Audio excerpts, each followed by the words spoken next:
moi, à ce jour, je n'ai pas été jusque-là, mais comme beaucoup de mes confrères, éligibles au fonds de solidarité, je n'ai touché rien du tout depuis le 14 mars, la fermeture. Ça, c'est une réalité.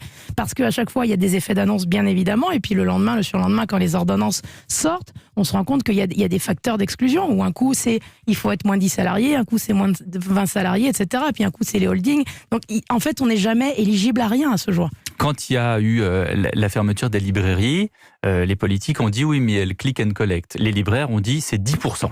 Nous, on fait 10% du chiffre d'affaires global, annuel, normal, en temps normal. Vous, avec ce que fait Guy Savoy, par exemple, ce que font d'autres chefs, c'est-à-dire cette vente à emporter au fronton de vos restaurants, qu'est-ce que ça représente concrètement ? Bon, moi j'ai été dans les premières à lancer en mail click and collect sur la Seine. Je dois dire que pour le coup, je me suis débrouillée toute seule. Ça m'a permis de continuer à payer mon loyer. Ça marche. Ça marche évidemment, mais enfin c'est pas la vocation première de nos établissements. Et effectivement, c'est écoper à la petite cuillère, si j'ose dire. C'est-à-dire que c'est essayer de sortir la tête de l'eau parce que sinon, effectivement, on coule. Mais ça n'est pas une solution pérenne. Ça n'est pas possible à terme. Vous le disiez, derrière tout cela, il y a une économie. Il y a des producteurs qui souffrent, des poissonniers, des volaillers, des légumiers.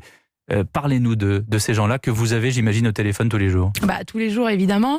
Moi, je pense à mon éleveur de viande qui, effectivement, il est content quand on lui fait une commande parce qu'on bosse un petit peu en click and collect sur la Seine notamment.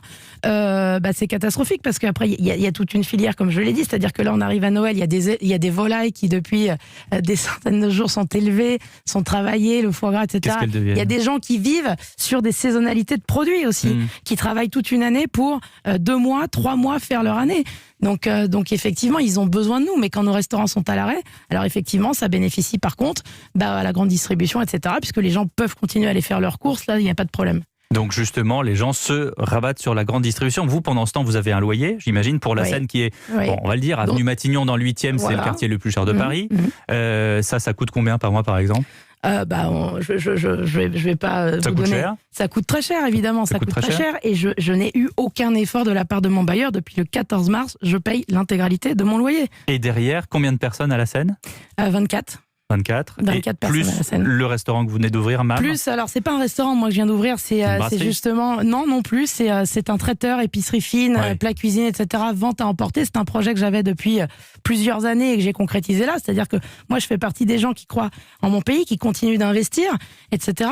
Mais du coup mon restaurant effectivement est lui à l'arrêt complet aujourd'hui, puisque donc ma vente à 24 emporter. personnes, ça veut dire 24 salaires, ça veut dire 24 familles, ça veut dire... Ça veut dire avancer ses salaires, ça veut dire des congés payés aussi, des compteurs, des soldes de congés payés qui continuent de courir, des jours qu'il va falloir payer ou donner à nos salariés qui, depuis mars pour certains, sont au chômage. Est-ce que vous avez un contact avec les autorités ? Est-ce que vous avez un ministre, un secrétaire d'État au téléphone de temps en temps qui vous dit on fait ce qu'on peut ? Moi, personnellement, non, et je ne doute pas que la situation est très dure et que nous, restaurateurs, nous ne sommes pas évidemment les seuls dans ce cas-là. Hein. C'est toute l'économie du pays qui est...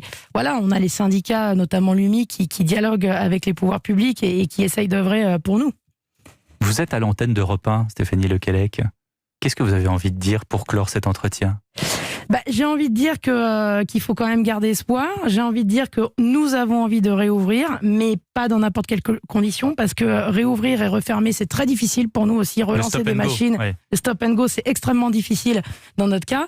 Et nous, on comprend qu'il faut participer à l'effort collectif et on le fait avec sérieux et avec raison.